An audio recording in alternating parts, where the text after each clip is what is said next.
అందరికీ నమస్కారం. నేను మీ Gopal Iyengar, the simple astrologer.com. చూడండి, చాలామంది నా దగ్గర జాతకానికి వచ్చినప్పుడు ఏమండి మా జీవితాన్ని భగవంతుడు రాసి పెడుతున్నాడా, మాకు రాబు కర్మలన్నీ కూడా, లేదా మేమే ఏమన్నా చేసుకుంటున్నామా మా జీవితానికి కావాల్సినవి అని చెప్పేసి చక్కగా మన జీవితం ముందే రాసిపెట్టి ఉందా లేక మనమే మారుస్తున్నామా అని అడుగుతుంటారండి. చాలా ఆశ్చర్యంగా ఉంటుందండి.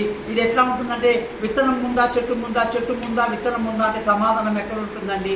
గుడ్డి ముందా, గుడ్డు ముందా, కోడి ముందా, కోడి ముందా, గుడ్డి ముందా అంటే ఎట్లా చెప్పగలమండి? అలాగే మనిషి పుట్టిన తర్వాత మొట్టమొదటిసారి మానవ జన్మ ఎత్తినప్పుడు తన కర్మని తానే చేస్తాడు. మంచి మార్గంలో వెళ్తాడు, చెడు మార్గంలో వెళ్తాడు. ప్రతిదీ నోట్ అవుతుంది, అన్ని గ్రహాలు నోట్ చేస్తాయి.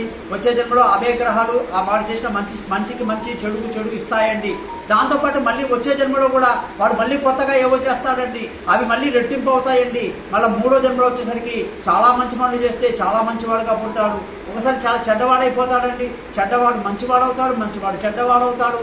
ఒళ్ళు కొవ్వెక్కుతుంది, అహంకారం పెరుగుతుంది, తప్పులు చేస్తూ ఉంటాడు. మళ్ళీ అధమమైన జన్మ ఎత్తుతుంటాడు, మళ్ళీ గొప్ప జన్మ ఎత్తుతుంటాడు. అధమ జన్మ నుంచి మంచి పనులు చేస్తాడు, దేవుణ్ణి వేడుకుంటాడు, తపస్సు చేస్తాడు. ఇలాగా ఈ జీవితం అనేది మన చేతిలో మనమే రాసుకుంటున్నామని 100% మీకు చెప్తున్నాను. మనం రాసుకున్న జీవితాన్ని మనం మార్చుకోవచ్చు అని చెప్పి తెలియజేస్తూ, మార్చుకోవాలి అంటే నన్ను కాంటాక్ట్ చేయండి. మీ గోపాల్ అయ్యంగార్, పక్కన మీ పేరు, మీ ఫోన్ నెంబర్ రాయండి. నమస్కారం.